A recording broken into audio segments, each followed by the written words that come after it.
सो नेहरा जी के water boys का काम नहीं चला। वाटर बॉयज नहीं थे वैसे, वो नारियल बॉयज हैं उनके तो। इस बारी वो उसका काम नहीं आया नेहरा जी का लिटरली। और आई थिंक केएल राहुल भी इसलिए शायद थोड़ा धीरे खेल रहे हैं क्योंकि केएल राहुल को तो मौका चाहिए होता है बस, कब वो स्लो खेले कब वो ज्यादा बॉल खेल पाए। और वो इसलिए भी स्लो खेल रहे हैं, ड्रीम 11 के ऐड में उन्होंने सुनील शेट्टी ने बोल दिया ना तू मेरा बेटा नहीं है। तो इसलिए केएल राहुल बोल रहे चलो भैया अब तो नॉर्मल पेस पे खेलते हैं। लेकिन कल वही चीज हो गई ना, क्विंटन डिकॉक भी जल्दी आउट हो गए और फिर पैडिकल भी जल्दी आउट हो गए, तो उन्हें पता था कि ड्रेसिंग रूम से भी दबाव नहीं आना कि रन मार, और तो उन्हें अपना फायदा मिल गया। I think KL Rahul rotation भी नहीं देना चाहते वर्ल्ड कप का भाई, सो के स्ट्राइक विकेट से खेल के विकेट कीपर बैट्समैन के स्लॉट में थोड़ी अगर भाई उन्हें देना ही था तो हम पहले ही बात कर चुके हैं उस बारे में कि उन्हें नीचे आके खेलना पड़ेगा और उधर की स्पॉट खाली है। But he is a clown man, he is a joker, he is a jerk, तो वो क्या ही करेगा। हां स्टोइनिस भी खैर मतलब कभी खेले धीरे खेले, 135 का स्ट्राइक रेट था बट केएल कोई नहीं, ऑस्ट्रेलिया का मैच थोड़ी था। केएल 235 से ऑस्ट्रेलिया से तो उनका कॉन्ट्रैक्ट कैंसिल हो ही चुका है। हां second contract cancel contract cancel हो गया डेविड वार्नर और मार्कस स्टोइनिस का। इसके अलावा कल फिनिशिंग अच्छी आ गई, जो पूरन और बडोली ने फिनिश किया ना, इसलिए भी वो 165 बन गए, वरना केएल राहुल तो भाई लिटरली मैच बहुत फंसा हुआ था एलएसजी के लिए एक टाइम पे, तो 14-15 ओवर में शायद 110 120 के आसपास थे, तो वहां से तो मैक्सिमम टोटल 150 जा सकता था। भाई ठीक है, बाकी केएल की भी गलत सोच नहीं थी, वो ये सोच रहे थे मैं एंड तक जाऊंगा और एंड में एक्सेलरेट करूंगा, बट हर कोई माही नहीं होता। अब माही ने क्या ही उखाड़ दिया था 2019 के सेमीफाइनल में, यूं तो बोले छोड़ रहा था। पर कल एक और चीज हुई ना, ये जो नॉन बॉलर्स होते हैं मतलब जो ज्यादा विकेट नीचे खाते हैं उनको विकेट मिल रही थी कल। उमेश यादव, ड्रीम टीम सारी खराब हो गई।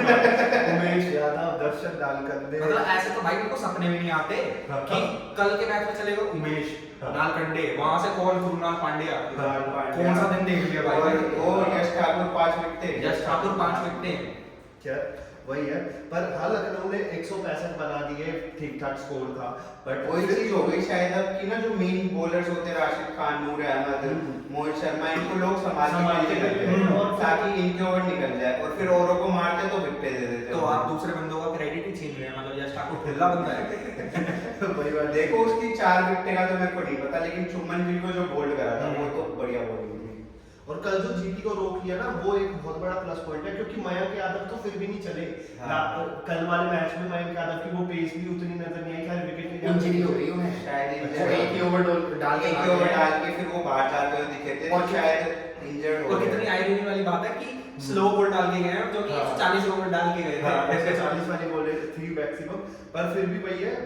हाँ मतलब अगर इंजरी हो गई तो बड़ी बात है एलएसजी के लिए, आगे आने वाले मैच बड़ी बात है। वो तो कल पिच ने उनको मदद कर दिया, नहीं तो कल भी मैच फंस जाता अगर मयंक यादव नहीं होते तो, क्योंकि अपफ्रंट साई सुदर्शन भी काफी अच्छा खेल रहे थे। और कल लेकिन वही था ना, जीटी एक तो बिल्कुल लगा लो सारे बंदे नए थे ऑलमोस्ट, और जो इनके मेन पिलर थे शाही सुदर्शन और शुभमन गिल, दोनों ओपन पे आ गए, तो वही एक जन आउट होता दूसरे पे दबाव पड़ जाता और फिर दूसरा एक्सेलरेट करता हुआ आउट हो जाता। बट उन्होंने इसलिए केन को ले रखा है नंबर 3 पे कि अगर कुछ ऊपर से होता है तो तू संभाल, पर वो केन आया और भाई क्या एक नंबर कैच पकड़ी, भाई कैच क्या पकड़ी भाई, हवा में बिल्कुल, मतलब ग्रेविटी वो डिफाई कर दी यार, मतलब बिल्कुल यार उससे बहुत दूर थी वो, बिल्कुल उछल गया था उस कैच के। हां मतलब वन ऑफ द मतलब कैच ऑफ द टूर्नामेंट के कंटेंडर भी हैं वो बिश्नोई, फ्लाइंग जट बहुत सही है। कल बिश्नोई की तो खैर बॉलिंग भी चल गई, जो भी दो ही ओवर डाले थे लेकिन ज्यादा ओवर नहीं कर पाए। और इसके अलावा कल ना एक और चीज मिसिंग थी, लास्ट मैच में सारा हमारी भाभी कैसी हो उसके नारे लगे थे, क्योंकि गिल ने रन लगा दिए थे। कल के मैच में नारे नहीं लगे लिटरली, और अहमदाबाद था, ये लखनऊ था। और इसके अलावा कल राहुल टेवटिया ने भी खैर थोड़ा बहुत रन बनाया, वो कितना ही मार लेंगे, उनकी खैर आदत भी यही होती है बुरी बॉलों को मारना और अच्छी बॉलों को वो थोड़ी देर। भाई आप एक बात बताओ, यही काम उसने नीचे आके किया है, अगर वो पहले ऊपर आ जाता क्या पता बीच में फिर वो विकेट ना एक सरप्राइज ये भी था, दर्शन डालकंडे राहुल टेवटिया से पहले आए थे बैटिंग करने। तो वही तो देखो यार, जब आपने उनकी लाइनअप भी देखी होगी तो ऑलमोस्ट 7 से 8 बॉलर थे, 7 से 8 बॉलर थे उनके पास जब उन्होंने अपनी लाइनअप दी, तो बैट्समैन की कमी वैसे ही थी, और जो तुम्हारे मेन थे रिद्धिमान शाह हो गया, उनको आपने भी आउट कर दिया। रिद्धिमान शाह इंजर्ड थे, शायद इंजरी की वजह से बाहर गए थे। मेरे हिसाब से तो खराब था। इंटेंट देखना चाहते हो ये नया भाई, आपने रिद्धिमान शाह के बड़े रन देखे ही कब हैं, वो एक बहुत ही प्यारी 20 या 30 मारते हैं, प्यारी भी नहीं मारते, मतलब 2-4 चौके इधर उधर, और फिर लेकिन आपके पास प्लेयर भी तो नहीं है ना फिर।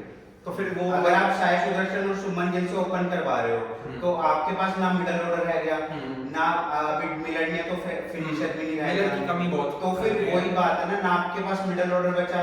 ओपनर तो आप चाहे रिद्धिमान चाहे कैसा भी है थोड़ा तो टिक के 4-5 ओवर निकाल जाता है, हाँ, वही निकालने होते हैं। वही वो तो है। हम क्या क्रेडिट नहीं दे रहे हैं, हम यश ठाकुर को भी 5 विकेटों का क्रेडिट नहीं दे रहे हैं, और डायरेक्ट कृणाल पांड्या को क्या हमारी हो गया? ड्रीम टीम नहीं लगी इसलिए हम क्रेडिट नहीं दे रहे। और कृणाल पांड्या को क्या हो गया? लिटरली पांड्या ब्रदर्स में चलो एक मेरे को कल शायद पांड्या ब्रदर्स का डे था क्योंकि सुबह भी हार्दिक पांड्या जीत गए और लास्ट वाले रात वाले मैच में पांड्या ने परफॉर्म फिर तो कल बढ़िया करके गया होगा, सोया होगा, ठीक है, पर बढ़िया बॉलिंग हुई तो इसलिए वो स्मॉल टोटल रुक गया।